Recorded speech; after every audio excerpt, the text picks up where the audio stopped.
Hi friends, நான் உங்கள் வானவில் வந்தவங்க கவிதா பேசுகிறேன். இன்றைக்கி நம்ம சேனலில் என்ன பார்க்க போகிறோன்னா மட்டன் குழம்பு எப்படி செய்யலாம் அப்படின்னு பார்க்கலாம். அதுக்கு குக்கரில் கடுகு உளுந்தம் பருப்பு போட்டுக்கிட்டு எண்ணெய் காஞ்சதி போட்டுக்கோங்க. அடுத்தது நல்லா பொரிஞ்சு வரட்டும். நல்லா பொரிஞ்சு வந்ததுக்கப்புறம் நம்ம மட்டன் ஆட் பண்ணிக்கலாம். நான் இப்போ ஒரு 1/2 கிலோ மட்டன் எடுத்து நான் இதில் ஆட் பண்ணிக்கிறேன். நல்லா பீஸ் வந்து சின்னதாக போட்டு வாங்கிக்கோங்க. அப்போ தான் சாப்பிட்றதுக்கும் குழந்தைங்களுக்கும் சூப்பராக இருக்கும்.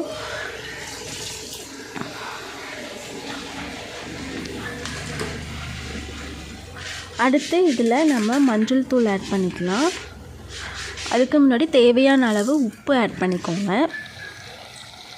அப்புறம் மஞ்சத்தூள் ஆட் பண்ணிக்கலாம். உப்பும் மஞ்சத்தூளும் ஆட் பண்ணிவிட்டு நம்ம வந்து நல்லா இதை கிளறி விட்டுடணும். அந்த தண்ணிலையும் அந்த நம்ம வந்து வடித்து போட்டோம்ல அந்த தண்ணி அதுலேயே இருக்கும். அதுலேயே நல்லா மட்டன் கலந்து வரணும். அதுலேயே நல்ல ஒரு ஃப்ளேவரை கொடுக்கும். அதுக்கப்புறம் கிளறி விட்டதுக்கப்புறம் நான் வந்து சின்ன வெங்காயம், அப்புறம் பூண்டு, அப்புறம் தக்காளி வந்து நான் சின்ன சைஸ் பழம் 2 பழம் எடுத்துருக்கிறேன் 1/2 கேஜிக்கு. சின்ன வெங்காயம், பூண்டு, தக்காளி 2. அடுத்தது மட்டன் மசாலா, சக்தி மட்டன் மசாலா. தேங்காய் போடலை ஃப்ரெண்ட்ஸ், நீங்கள் தேங்காய் வேணும்னா ஆட் பண்ணிக்கோங்க.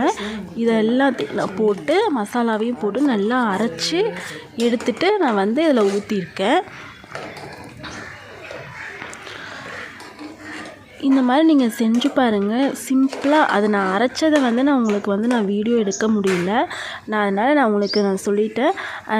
சின்ன வெங்காயம், பூண்டு, தக்காளி, அப்புறம் இஞ்சி, மட்டன் மசாலா இதை மட்டும் நல்லா மிக்சியில் அரைச்சி வணக்கி மிக்சியில் அரைச்சிக்கோங்க. மிக்சியில் அரைச்சி எடுத்துகிட்டு வந்து இதில் ஊற்றி ஆட் பண்ணி நல்லா கிளறி விட்டு உங்களுக்கு தேவையான அளவு தண்ணியும் ஆட் பண்ணிக்கோங்க. ஆட் பண்ணிவிட்டு குக்கர் மூடி போட்டு ஒரு 3 விசில் விட்டு இறக்கிடுங்க. சூப்பரான மட்டன் குழம்பு சூப்பராக ரெடி. இது நீங்கள் சப்பாத்திக்கு, இட்லிக்கு எல்லாத்துக்கும் தொட்டுக்கலாம். செஞ்சு பார்த்துட்டு எப்படி இருக்குன்னு கமெண்டில் சொல்லுங்கள். நம்ம சேனலை லைக் பண்ணுங்கள், ஷேர் பண்ணுங்கள், சப்ஸ்கிரைப் பண்ணுங்கள்.